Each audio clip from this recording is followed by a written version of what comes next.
Shalom, apa kabar? Luar biasa pasti ya. Ada sukacita di sini? Puji Tuhan. Ya, saya akan memperkenalkan diri saya dulu. Saya Nania Yusuf. Saya dari Indonesian Idol tahun 2004. Itu udah lama banget ya ibu-ibu, bapak-bapak semuanya. Mungkin bapak ibu saudara semuanya di sini bertanya-tanya kok ada Nania ada di sini dan kenapa namanya kok Nania Yusuf? Saya sebelumnya saya dari seberang. Saya dari Muslim, keluarga saya, mami saya half Pakistan, bapak saya Jawa, makanya agak Taliban sedikit mukanya, agak-agak Taliban sedikit. Saya sekarang sudah mau memasuki tahun kedua untuk bisa terima Yesus dalam kehidupan saya dan puji Tuhan tidak akan pernah berubah sampai kapanpun juga, meskipun banyak sekali harga yang mesti dibayar untuk bisa terima Yesus sebagai juru selamat saya. Saya akan menceritakan sedikit bagaimana saya bisa terima Yesus. Awalnya adalah karena iseng, tapi saya tahu Tuhan gak pengen kita iseng untuk mengenal Dia. Awalnya saya buka-buka Alkitab teman saya yang ketinggalan. Saya punya sahabat namanya Dede. Dia Kristen dari kecil. Kita ketemu lagi di Jakarta. Waktu itu dia main ke rumah saya waktu hari Minggu. Hari Minggu setelah itu kita ngobrol-ngobrol seperti biasa dan dia pulang. Ketika pulang, Alkitabnya ketinggalan di rumah saya. Saya penasaran, saya orang yang sangat penasaran. Saya buka-buka itu Alkitab. Ketika saya buka, ada tulisan, kita patut percaya bahwa Yesus benar-benar ada. Saya hanya tahu, Yesus adalah Tuhannya orang Kristen. Tapi saya nggak tahu kalau Yesus adalah jalan kebenaran. Saya termasuk orang yang sangat taat beribadah. Semua ibadah saya kerjakan. Ada 5 waktu, 10 waktu, sunnah, tidak sunnah, wajib, tidak wajib, saya lakukan. Saya tidur jam 11, setelah buka Alkitab saya tidur jam 11. Saya bangun jam 1 untuk melaksanakan sholat tahajud. Ketika saya sholat tahajud, waktu itu rasanya beda. Karena saya ngerasa ada yang aneh. Saya nggak biasanya berdoa yang benar-benar mikir dengan apa yang saya lakukan tadi sebelum tidur. Saya merasa keganggu dengan tulisan di Alkitab bahwa Yesus, kita patut percaya bahwa Yesus benar-benar ada. Dan sampai hari ini, detik ini, saya cari-cari di Alkitab tulisan itu nggak ada. Mungkin itu cara Tuhan untuk mengenalkan dirinya kepada saya. Karena saya waktu itu benar-benar belum tahu siapa Yesus. Kalau seandainya saya dikasih tahu Yesus bahwa Nania saya ada dengan bahasa-bahasa Alkitab, mungkin saya give up duluan, saya nyerah duluan. Karena terlalu berat mungkin bahasanya. Saya cari-cari sampai sekarang belum ketemu. Nah, ketika saya berdoa sama Tuhan saya bilang, ya Allah, kalau seandainya Yesus itu benar-benar ada, tolong tunjukkan ke saya. Saya bilang gitu sama Tuhan saya. Setelah saya berdoa, saya kembali tidur lagi jam 2, saya kebangun, pintu kamar saya diketok 3 kali. Saya kaget, saya bangun, ketika saya melek, buka mata, saya ngelihat ada cahaya dari tembok kamar saya, dari pojok. Saya ngelihat ada cahaya dari kecil lama-lama besar. Dan di situ ada sosok wajah yang tidak pernah saya kenal sebelumnya. Yang saya tahu pada waktu itu, biasa perempuan, yang saya tahu hanya ganteng banget. Dan juga matanya benar-benar bikin saya nyaman. Dan lebih heran lagi, dia senyum sama saya. Dia senyum. Gimana sih kalau mempersilahkan lihat saya, kayak welcome sama saya. Kejadian ini gak saya omongin ke orang-orang, saya keep sendiri selama beberapa tahun. Hingga akhirnya saya cerita ke teman saya, ke sahabat saya yang lain. Saya cerita, dia hanya bilang, Nan, sekarang kamu waktunya untuk melayani Tuhan. Caranya melayani Tuhan seperti apa saya nggak tahu. Kamu punya suara dan talenta luar biasa dari Tuhan. Pergunakan itu semaksimal mungkin. Akhirnya saya dikasih CD dan di situ ada lagu dari Irwan Alexander, judulnya Bagai Raja Wali.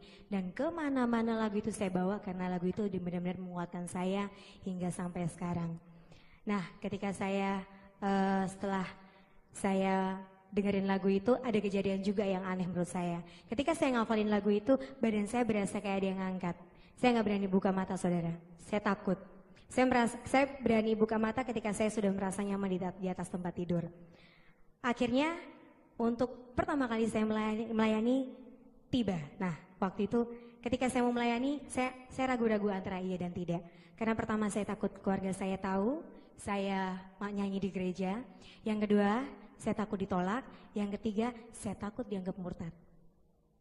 Akhirnya ketika saya nyanyi, ada suara yang meyakinkan saya, Nania, ini adalah jalanmu dan ini adalah keluargamu.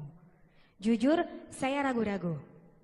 Tapi akhirnya saya bisa menyelesaikan satu lagu itu. Setelah selesai nyanyi, saya pamit pulang.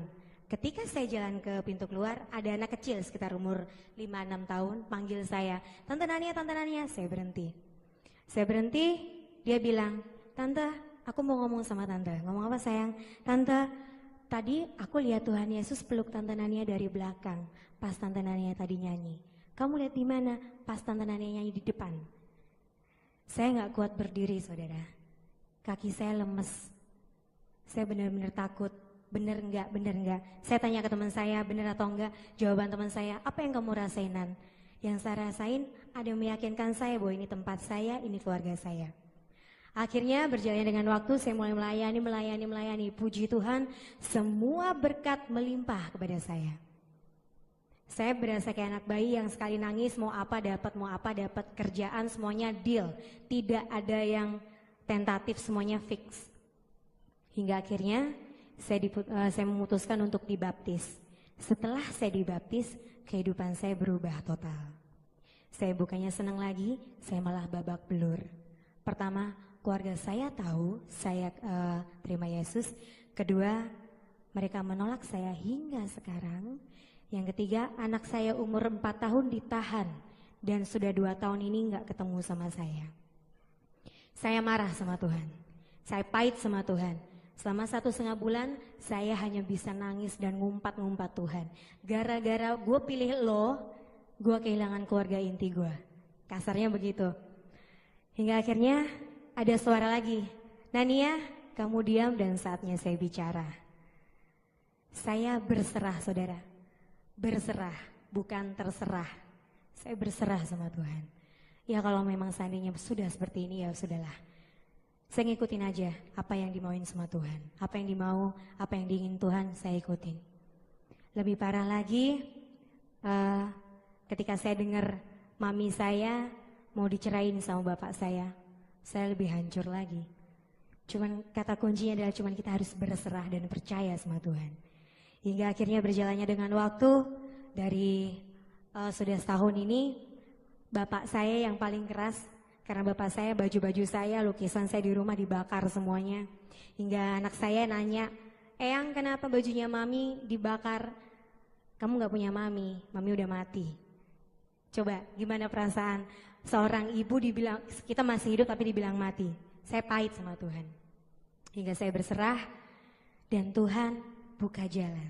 Tuhan gak diam ternyata. Tuhan buka jalan.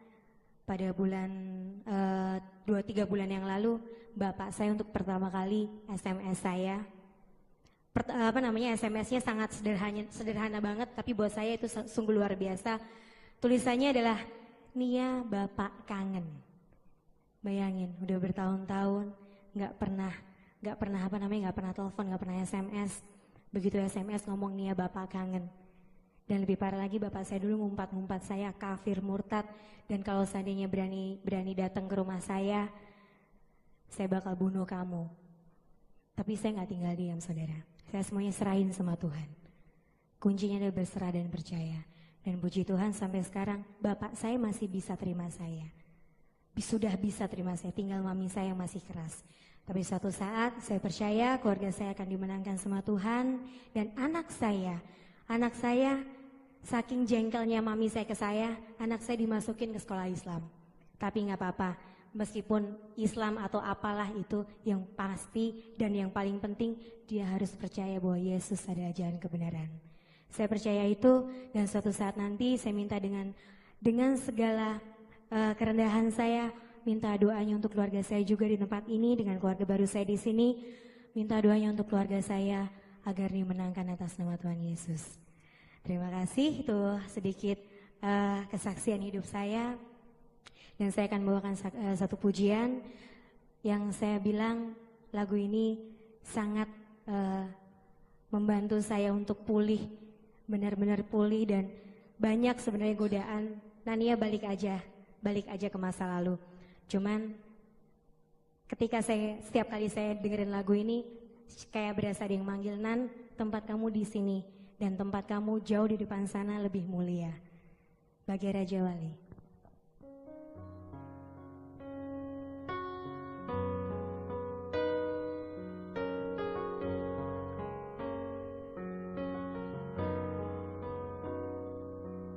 Hanya kepadanya ku kan berlari di saat ku bimbang dalam hidupku.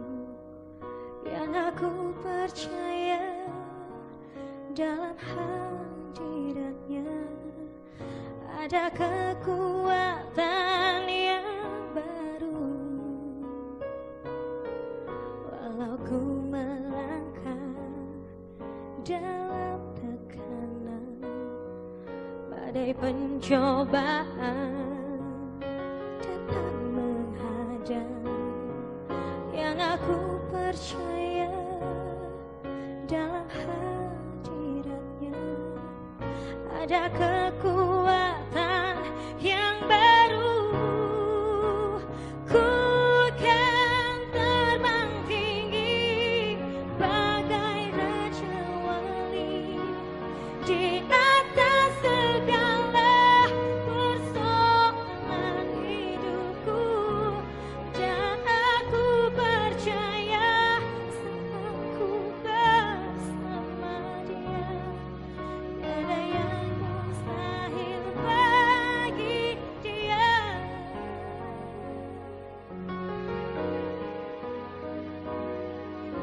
Walau ku melangkah dalam tekanan badai pencobaan datang menghadang, yang aku percaya dalam hadiratnya ada kekuatan yang baru.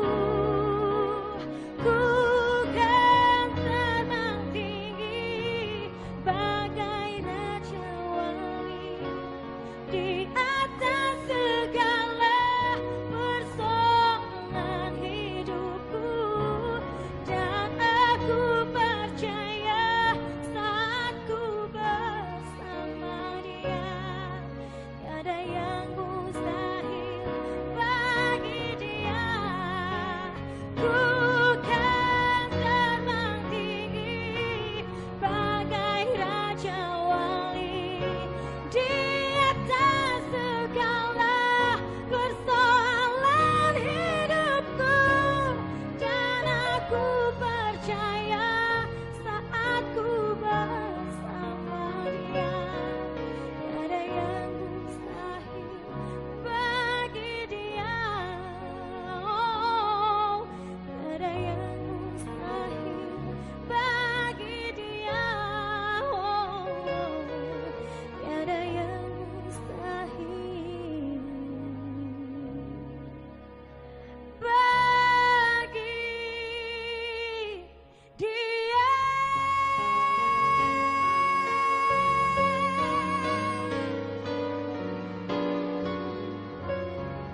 Tidak ada yang mustahil buat Tuhan. Kita harus percaya Yesus benar-benar ada dan hidup. Saya percaya itu karena Tuhan sudah membuktikan, sudah meyakinkan saya. Sehancur-hancurnya saya, Tuhan bisa mengangkat saya lagi untuk percaya dengan Tuhan. Terima kasih, Tuhan berkati.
saking jengkelnya mami saya ke saya, anak saya dimasukin ke sekolah Islam. Tapi nggak apa-apa, meskipun Islam atau apalah itu, yang pasti dan yang paling penting dia harus percaya bahwa Yesus ada jalan kebenaran. Saya percaya itu, dan suatu saat nanti saya minta dengan segala kerendahan saya, minta doanya untuk keluarga saya juga di tempat ini, dengan keluarga baru saya di sini, minta doanya untuk keluarga saya agar dimenangkan atas nama Tuhan Yesus. Terima kasih, itu sedikit kesaksian hidup saya. Dan saya akan membawakan satu pujian yang saya bilang lagu ini sangat membantu saya untuk pulih, benar-benar pulih, dan banyak sebenarnya godaan. Nania balik aja ke masa lalu. Cuman ketika setiap kali saya dengerin lagu ini, kayak berasa ada yang manggil, Nan, tempat kamu di sini dan tempat kamu jauh di depan sana lebih mulia. Bagi Raja Wali.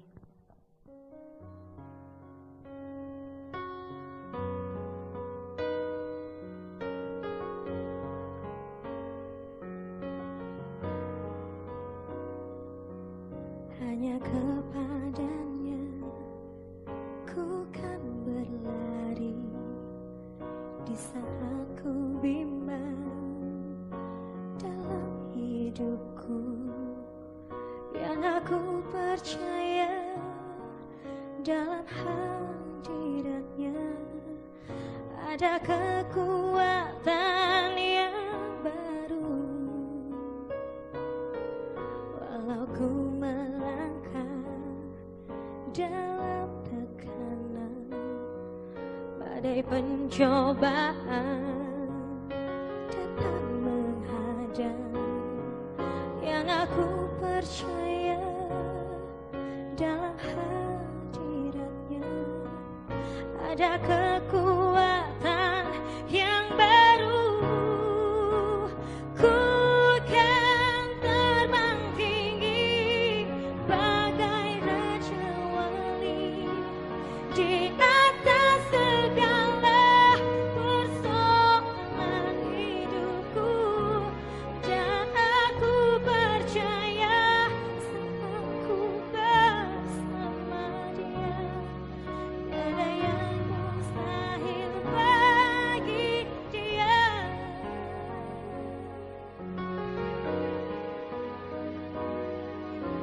Walau ku melangkah dalam tekanan, badai pencobaan datang menghadang, yang aku percaya dalam hadiratnya ada kekuatan yang baru.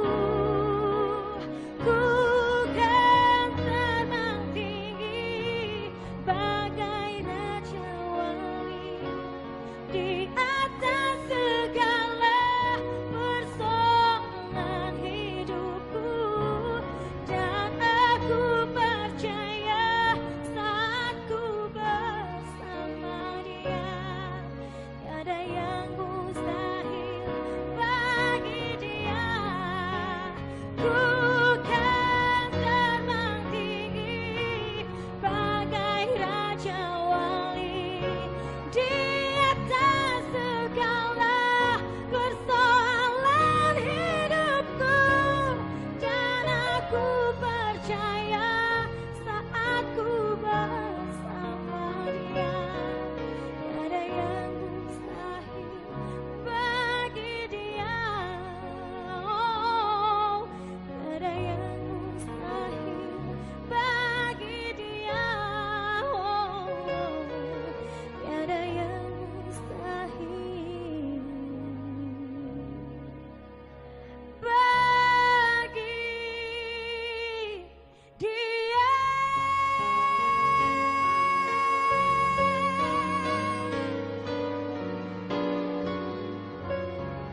Tidak ada yang mustahil buat Tuhan.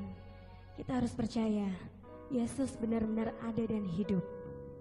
Saya percaya itu karena Tuhan sudah membuktikan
Shalom, apa kabar?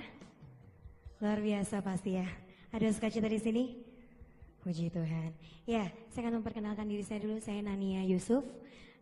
Saya dari Indonesian Idol tahun 2004. Itu udah lama banget ya ibu-ibu, bapak-bapak semuanya. Mungkin bapak ibu saudara semuanya di sini bertanya-tanya kok ada Nania ada di sini dan kenapa namanya kok Nania Yusuf? Saya sebelumnya saya dari seberang, saya dari Muslim. Keluarga saya, mami saya half Pakistan, bapak saya Jawa, makanya agak Taliban sedikit mukanya. Agak-agak Taliban sedikit. Saya sekarang sudah mau memasuki tahun kedua untuk bisa terima Yesus dalam kehidupan saya dan puji Tuhan tidak akan pernah berubah sampai kapanpun juga. Meskipun banyak sekali harga yang mesti dibayar untuk bisa terima Yesus sebagai juru selamat saya. Saya akan menceritakan sedikit bagaimana saya bisa terima Yesus. Awalnya adalah karena iseng, tapi saya tahu Tuhan gak pengen kita iseng untuk mengenal Dia. Awalnya saya buka-buka Alkitab teman saya yang ketinggalan. Saya punya sahabat namanya Dede. Dia Kristen dari kecil. Kita ketemu lagi di Jakarta. Waktu itu dia main ke rumah saya waktu hari Minggu. Hari Minggu setelah itu kita ngobrol-ngobrol seperti biasa dan dia pulang. Ketika pulang Alkitabnya ketinggalan di rumah saya. Saya penasaran, saya orang yang sangat penasaran.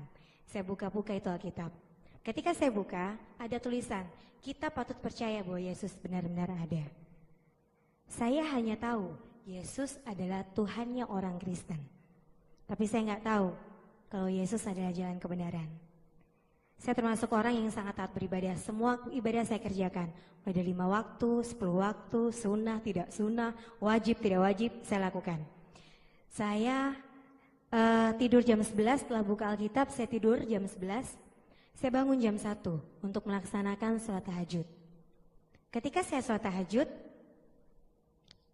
waktu itu rasanya beda.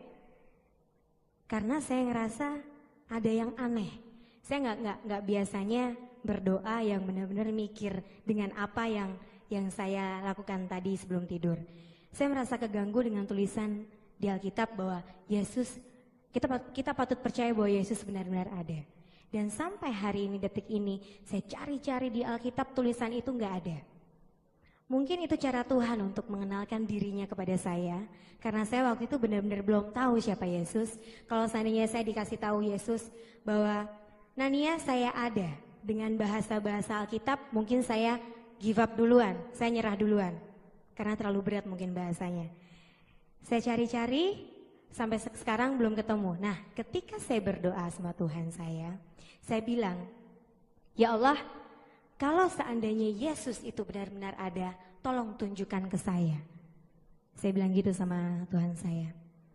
Setelah saya berdoa, saya kembali tidur lagi, jam 2 saya kebangun, pintu kamar saya diketok 3 kali. Saya kaget, saya bangun, ketika saya melek, buka mata, saya ngelihat ada cahaya dari tembok kamar saya, dari pojok.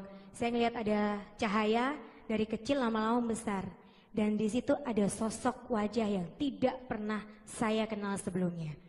Yang saya tahu pada waktu itu, biasa perempuan, yang saya tahu hanya ganteng banget. Dan juga matanya benar-benar bikin saya nyaman. Dan lebih heran lagi, dia senyum sama saya. Dia senyum. Gimana sih kalau mempersilahkan lihat saya, kayak welcome sama saya. Kejadian ini gak saya omongin ke orang-orang, saya keep sendiri selama beberapa tahun. Hingga akhirnya saya cerita ke teman saya, ke sahabat saya yang lain. Saya cerita, dia hanya bilang, Nan, sekarang kamu waktunya untuk melayani Tuhan. Caranya melayani Tuhan seperti apa saya nggak tahu. Kamu punya suara dan talenta luar biasa dari Tuhan. Pergunakan itu semaksimal mungkin. Akhirnya saya dikasih CD dan di situ ada lagu dari Irwan Alexander, judulnya Bagai Raja Wali. Dan kemana-mana lagu itu saya bawa karena lagu itu benar-benar menguatkan saya hingga sampai sekarang. Nah, ketika setelah saya dengerin lagu itu, ada kejadian juga yang aneh menurut saya. Ketika saya ngafalin lagu itu, badan saya berasa kayak ada yang ngangkat. Saya gak berani buka mata, saudara. Saya takut. Saya berani buka mata ketika saya sudah merasa nyaman di atas tempat tidur. Akhirnya untuk pertama kali saya melayani tiba. Nah, waktu itu ketika saya mau melayani, saya ragu-ragu antara iya dan tidak. Karena pertama saya takut keluarga saya tahu saya nyanyi di gereja. Yang kedua, saya takut ditolak. Yang ketiga, saya takut dianggap murtad. Akhirnya ketika saya nyanyi, ada suara yang meyakinkan saya, Nania, ini adalah jalanmu dan ini adalah keluargamu. Jujur, saya ragu-ragu. Tapi akhirnya saya bisa menyelesaikan satu lagu itu. Setelah selesai nyanyi, saya pamit pulang. Ketika saya jalan ke pintu keluar, ada anak kecil sekitar umur 5-6 tahun panggil saya, Tante Nania, Tante Nania. Saya berhenti. Dia bilang, Tante, aku mau ngomong sama Tante. Ngomong apa sayang? Tante, tadi aku lihat Tuhan Yesus peluk Tante Nania dari belakang pas Tante Nania tadi nyanyi. Kamu lihat di mana? Pas Tante Nania nyanyi di depan. Saya nggak kuat berdiri, saudara. Kaki saya lemes. Saya benar-benar takut. Bener enggak? Saya tanya ke teman saya, bener atau enggak? Jawaban teman saya, apa yang kamu rasainan? Yang saya rasain, ada yang meyakinkan saya bahwa ini tempat saya, ini keluarga saya. Akhirnya berjalannya dengan waktu, saya mulai melayani. Puji Tuhan, semua berkat melimpah kepada saya. Saya berasa kayak anak bayi yang sekali nangis, mau apa dapat, kerjaan semuanya deal. Tidak ada yang tentatif, semuanya fix. Hingga akhirnya saya memutuskan untuk dibaptis. Setelah saya dibaptis, kehidupan saya berubah total. Saya bukannya senang lagi, saya malah babak belur. Pertama, keluarga saya tahu saya terima Yesus. Kedua, mereka menolak saya hingga sekarang. Yang ketiga, anak saya umur 4 tahun ditahan dan sudah 2 tahun ini gak ketemu sama saya. Saya marah sama Tuhan. Saya pahit sama Tuhan. Selama 1,5 bulan saya hanya bisa nangis dan ngumpat-ngumpat Tuhan. Gara-gara gue pilih lo, gue kehilangan keluarga inti gue. Kasarnya begitu. Hingga akhirnya ada suara lagi.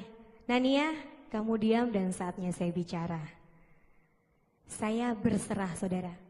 Berserah, bukan terserah. Saya berserah sama Tuhan. Ya kalau memang seandainya sudah seperti ini, ya sudahlah. Saya ngikutin aja apa yang dimauin sama Tuhan. Apa yang dimau, apa yang diingin Tuhan, saya ikutin. Lebih parah lagi, ketika saya dengar mami saya mau dicerain sama bapak saya lebih hancur lagi. Cuman kata kuncinya adalah kita harus berserah dan percaya sama Tuhan. Hingga akhirnya berjalannya dengan waktu, dari sudah setahun ini, bapak saya yang paling keras. Karena bapak saya, baju-baju saya, lukisan saya di rumah dibakar semuanya. Hingga anak saya nanya, Eyang kenapa bajunya mami dibakar? Kamu gak punya mami udah mati. Coba gimana perasaan seorang ibu dibilang, kita masih hidup tapi dibilang mati. Saya pahit sama Tuhan. Hingga saya berserah dan Tuhan buka jalan. Tuhan gak diam ternyata. Tuhan buka jalan. Pada bulan 2-3 bulan yang lalu, bapak saya untuk pertama kali SMS saya. SMS-nya sangat sederhana banget, tapi buat saya itu sungguh luar biasa. Tulisannya adalah, Nia, bapak kangen. Bayangin, udah bertahun-tahun nggak pernah telepon, nggak pernah SMS. Begitu SMS ngomong, Nia, bapak kangen. Dan lebih parah lagi, bapak saya dulu ngumpat-ngumpat saya kafir, murtad. Dan kalau seandainya berani datang ke rumah saya bakal bunuh kamu. Tapi saya gak tinggal diam, saudara. Saya semuanya serahin sama Tuhan. Kuncinya adalah berserah dan percaya. Dan puji Tuhan sampai sekarang bapak saya masih bisa terima saya. Sudah bisa terima saya, tinggal mami saya yang masih keras. Tapi suatu saat saya percaya keluarga saya akan dimenangkan sama Tuhan. Dan anak saya sudah meyakinkan saya, sehancur-hancurnya saya, Tuhan bisa mengangkat saya lagi untuk percaya dengan Tuhan. Terima kasih, Tuhan berkati.